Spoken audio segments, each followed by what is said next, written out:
This week in Rivian News, Rivian creates an entire web page for their current offer listings. Rivian adds extra security measures to your online account, new results on Rivian owner satisfaction and reliability, and Rivian opens its second Rivian outpost in Joshua Tree National Park, and plenty more, so let's dive in.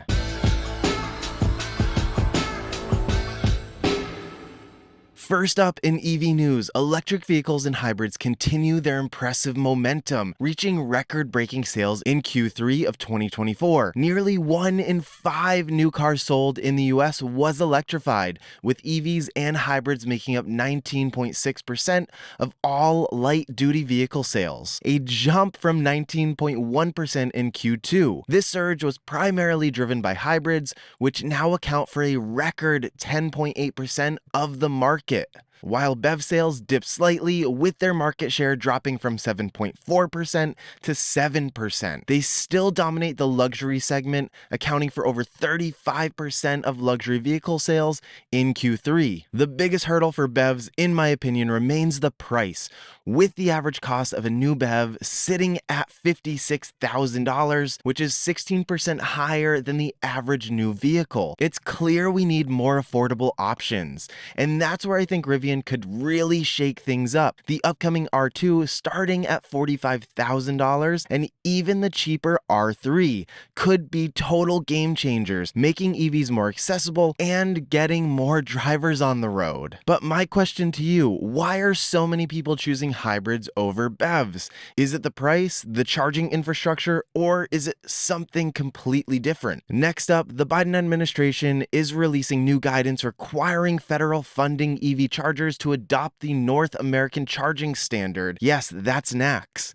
This initiative aims to streamline and unify EV charging infrastructure across the country. The decision comes on the heels of several automakers committing to integrate NACS into their vehicles, paving the way for broader compatibility and access to Tesla's industry-leading supercharger network. Rivian previously announced plans to equip its vehicles with native NACS ports starting in 2025. For existing models, Rivian has been providing an adapter, ensuring that all Rivian drivers can tap into Tesla's extensive supercharger network while still enjoying compatibility with CCS chargers. This helps to enhance convenience and charging options for Rivian owners and accelerates the shift towards a more cohesive EV charging ecosystem. Before we get to more Rivian news, we're kind of getting close to an exciting milestone: 3,000 subscribers on my channel. To celebrate and thank you for your amazing support, I'm thrilled to announce my next giveaway, the A to Z Typhoon Pro. And this one has some special decals on it from EV Supply Co. So here's how to enter the giveaway. It's simple. Be sure to subscribe to my channel, like this video, comment below with your first car. Mine was actually a Pontiac Grand Am. Once we hit 3,000 subscribers, I'll randomly select a lucky winner. Subscribe now and let's hit the milestone together. Next up, Rivian has introduced a fresh incentive for December, and their new offers webpage is the go-to place to explore all the latest deals for the R1S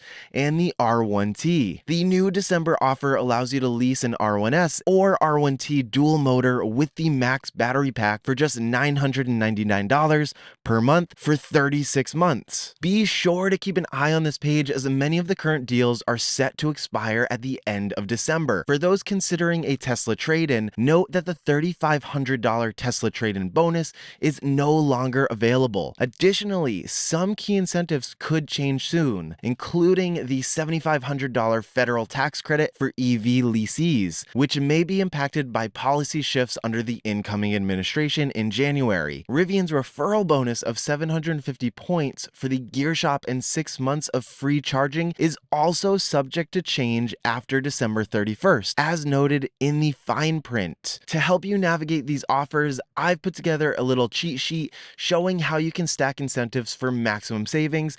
And don't forget, use my referral code at checkout, gets you the $750 towards the Rivian gear shop and 6 months of free Rivian Adventure Network charging before these perks potentially change. Take advantage of these deals while they last. Up next, starting December 13th, 2024, Rivian is enabling two-factor authentication. authentication for all Rivian accounts. What does that mean for you? When you log into your Rivian account or app, you'll use 2 steps to verify your identity. Your regular password plus a one-time code sent to you. It's easy, it's effective, it's a way to keep your personal info and vehicle access secure. I think this is great news. Two-factor authentication adds an extra layer of security to protect your personal information and vehicle access from any unauthorized users. If you haven't already, set it up. This is all good news here. Next up, Rivian's pre-owned vehicle program is now available in Oregon, joining 7 other states already participating. This program offers thoroughly inspected Rivian-backed vehicles for purchase through Rivian's online store, making it easier than ever to find a trusted pre-roamed Rivian. For those on the hunt, check out Rivian Roamer, a friend of the channel who's created a fantastic tool for browsing these pre-owned vehicles. I'll include a link in the description below. And speaking of Rivian Roamer, they've shared some helpful insights into how Rivian calculates their range estimates. With details straight from Rivian's own Wasim bin Said, here's the breakdown. When you see a Rivian range estimate, it's the midpoint between the best case scenario in conserve mode and the worst case scenario in sports mode based on EPA testing. For example, the Gen 2 Tri-Motor Max Pack with 20-inch all-terrain tires offers a sport mode range of 304 miles and a conserve mode range of 352 miles, resulting in a displayed range of 329 miles. But that's not all. Newer Gen 2 models come with some clever updates. Conserve mode now features a smarter system that dynamically disconnects the rear clutch when needed, unlike the manual front-wheel drive setup in Gen 1. Plus, all-purpose mode has been enhanced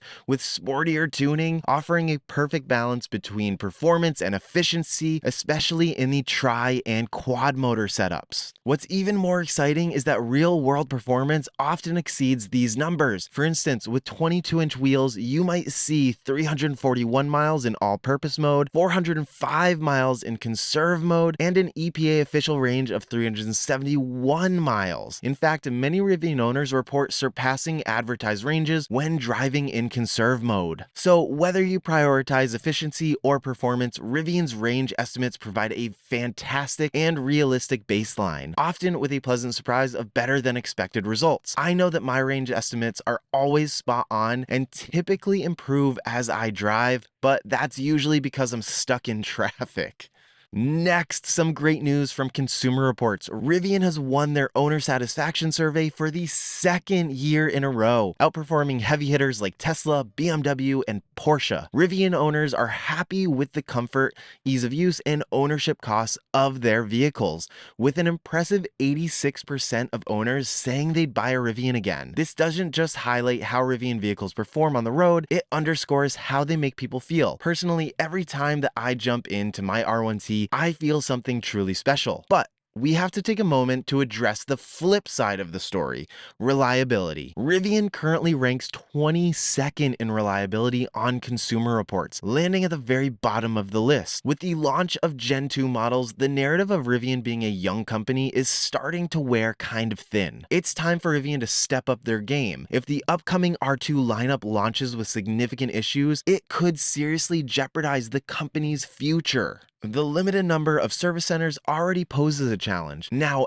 add the widespread reliability problems to the mix, which would be a recipe for disaster. If I were Rivian, I'd take pride in the glowing satisfaction ratings, but my focus would be clear: get to the top of the reliability charts. Speaking of R2, here's the latest on Rivian's R2 and R3X tour. The 2024 touring schedule has officially wrapped up, and I have to say it's been amazing to see these future vehicles traveling across the country to give us a glimpse of what's next. If you're eager to see them in person, mark your calendars. January 11th through 20th, 2025 at the Detroit Auto Show will be your next chance to catch them. You can also check out the 2025 tour dates right here. On a different note, if you've recently purchased an R1 vehicle, here's something to check. Do you have a front passenger underseat cubby storage?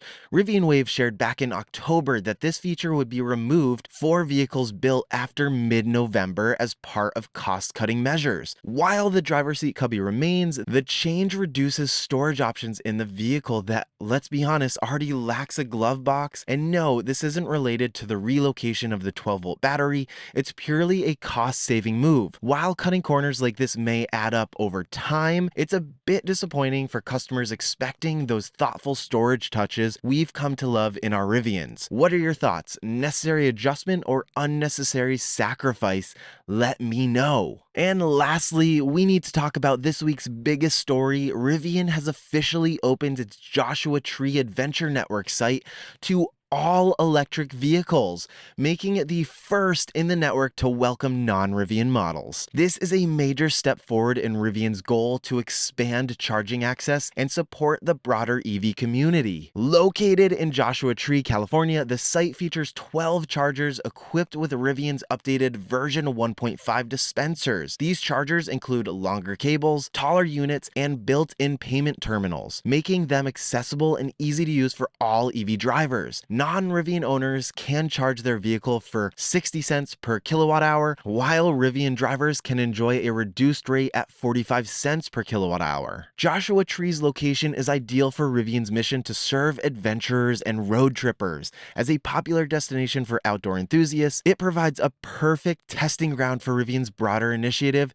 to expand its charging network. The site's ability to serve non-Rivian vehicles also sets a precedent for inclusivity in the EV space. Now, I must say the charging is pricey, but this is a remote area. Currently, only the chargers are operational, but Rivian has plans to turn Joshua Tree into a full-fledged adventure outpost, similar to the one in Yosemite. Future editions will include branded merchandise, snacks, and restrooms, providing travelers with a more comprehensive experience while charging their vehicles. If you're in the Joshua Tree area, this site is now available as a charging option for any EV, so definitely check it out. I wish I wasn't 2,500 miles away. But that wraps it up for this week's Rivian News. Don't forget to like this video, subscribe to the channel, and hit that notification bell so you're the first to know about all things Rivian. If you have any questions or a favorite feature from today's updates, let me know in the comments. I love hearing from you. Thanks for watching, and remember, adventure is always out there.